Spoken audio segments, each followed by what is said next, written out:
Jumpa lagi bersama saya Dedi Susanto.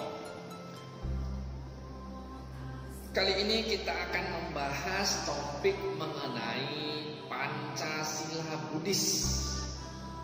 Bukan Pancasila dasar negara kita ya, tapi Pancasila Buddhis, yaitu 5 aturan moralitas. Tapi sebelum sampai ke sana, jika kalian suka dengan video saya, maka subscribe channel saya, like, komen, dan share. Jika tidak, maka tidak usah dilakukan juga, tidak ada masalah.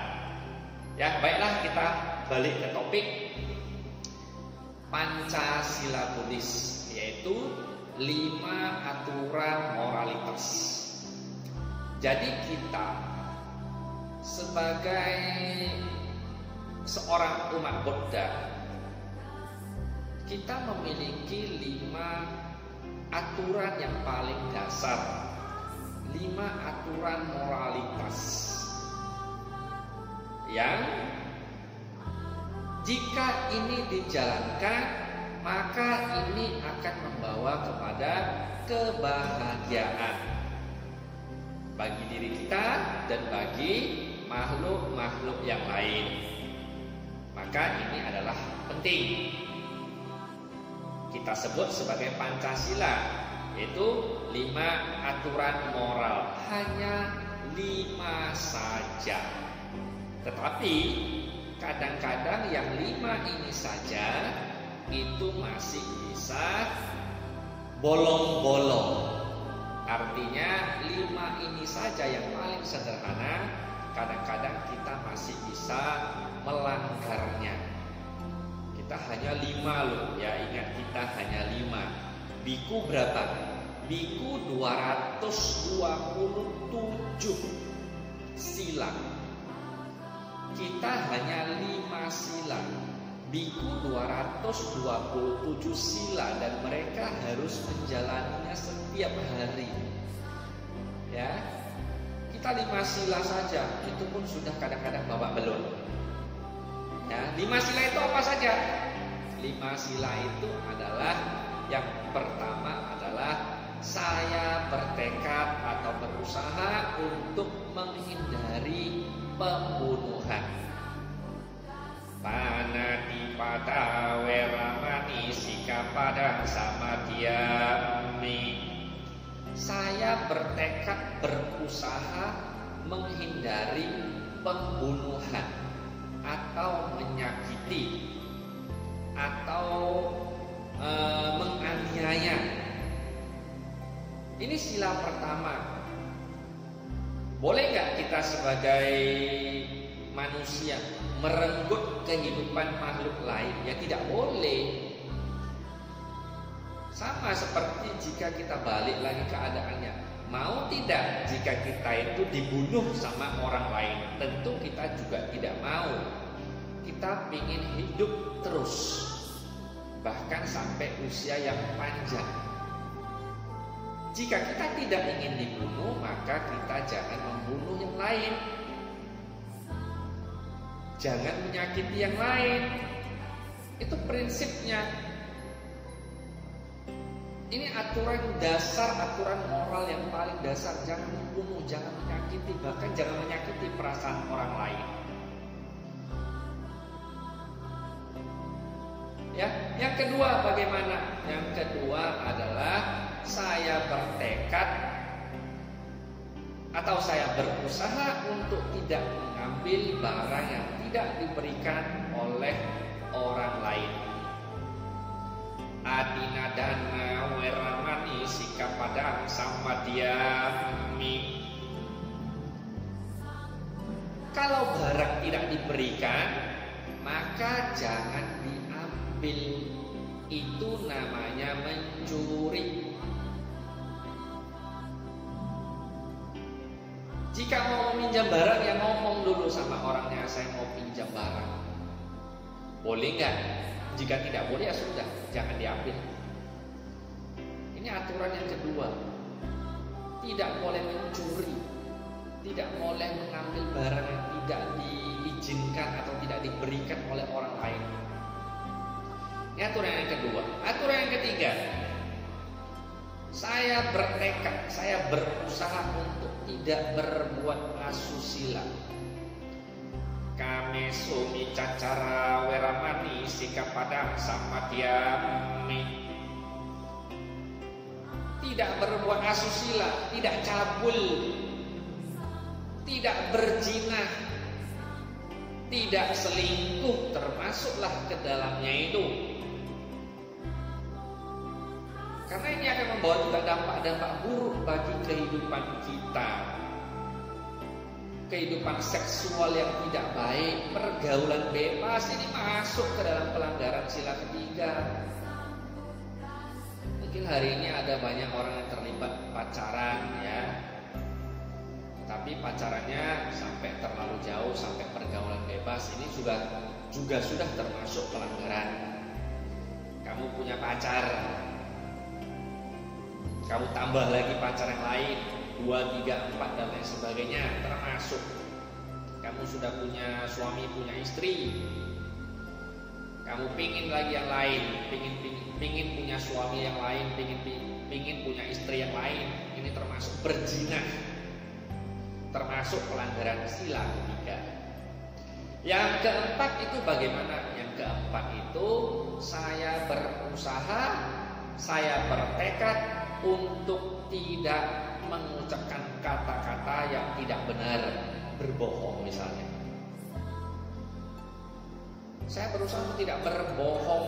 Sekali kamu berbohong, selamanya kamu akan menjadi orang yang tidak dipercaya lagi, apapun ceritanya. Hindari kata-kata yang menyakiti orang lain. Hindari kata-kata kasar. Karena ini semua termasuk dalam pelanggaran sila keempat. Sila kelima. Sila kelima bagaimana? Sila kelima adalah saya berusaha, saya bertekad menghindari mengkonsumsi zat yang melemahkan kesadaran. Surameraya majapa maratana weramani sikapadang sama diami. Mabuk, ya, minum minuman beralkohol, narkoba, masuk ke dalam pelanggaran sila-sila ini. Jadi tidak ada lagi tawar-menawar. Mabuk. Dari 5 sila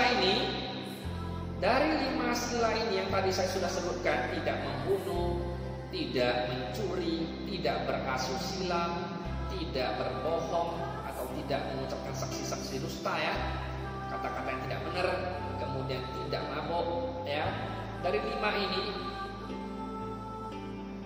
sila kelima yang paling fatal. Karena apa? Karena dari mabuk, kesadaran kita tidak bagus, maka akan melahirkan kejahatan-kejahatan yang lain, seperti membunuh, mencuri, ya, asusila, berbohong dan lain sebagainya. Dari 5 sila ini, walaupun posisinya di posisi kelima, tetapi sila kelima ini adalah yang paling berbahaya. Sila kelima ini adalah paling berbahaya. Jadi kita sebagai umat, kita hanya dituntut untuk menjalankan 5 sila ini saja. Itu kita pun masih belum beres mengerjakannya. Itu kita masih belum beres. Jadi mulailah kita untuk memberesi ini, memberesi 5 sila ini. Mudah-mudahan kedepannya kita akan hidup dengan penuh kebahagiaan. Kita akan hidup dengan tidak ada kekhawatiran yang berlebihan. Bahkan di dalam beberapa khotbah tertentu dikatakan, jika Pancasila kita jalankan dengan baik, maka selanjutnya di kehidupan akan datang, kita akan terlahir kembali di alam yang bahagia. Alam bahagia itu alam mana saja? Alam bahagia itu kita mungkin bisa terlahir lagi sebagai manusia, kita bisa terlahir sebagai dewa, kita bisa terlahir sebagai Brahma. Jika kita menjalankan 5 sila ini, 5 sila saja kok. Kenapa kok kita nggak bisa menjalankan 5 sila yang sederhana ini? Seorang biku menjalankan 227 sila, kita cuma 5 sila. Mudah-mudahan siapapun yang menyaksikan video ini, mulailah kita membuka diri kita untuk menjadi orang yang lebih baik dari sebelumnya. Kita sudah melewati tahun yang lama, berganti ke tahun yang baru. Ketika kita sudah berganti ke tahun yang baru, resolusinya harus juga baru. Jangan resolusi yang muluk-muluk, jangan resolusi yang panjang-panjang, jangan resolusi yang penuh dengan banyak segala ambisi. Buat resolusi sederhana saja.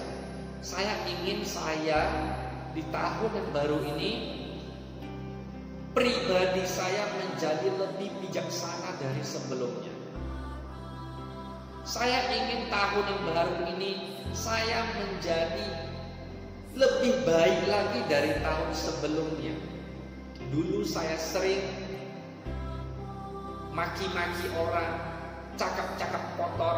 Sekarang mulut saya pingin segala sesuatu yang keluar dari mulut saya adalah yang baik-baik semua. Misalnya seperti itu. Dulu saya sering mabuk-mabukan. Sekarang saya nggak mau mabuk lagi. Saya nggak mau narkoba lagi. Dulu saya sering pergaulan bebas. Sekarang saya nggak mau lagi pergaulan bebas. Saya mau setia saja sama satu pasangan. Saya mau setia saja. Manusia itu kadang-kadang bisa saja melakukan kesalahan, tetapi ketika dia bisa cepat berubah, itu adalah manusia yang berkualitas. Jadi kita sebagai umat Buddha hanya menjalankan 5 sila. Mulailah tahun yang baru ini dengan tekad. Ingat, Pancasila tidak mengikat kita, maka di dalamnya berisi saya berusaha, saya bertekad.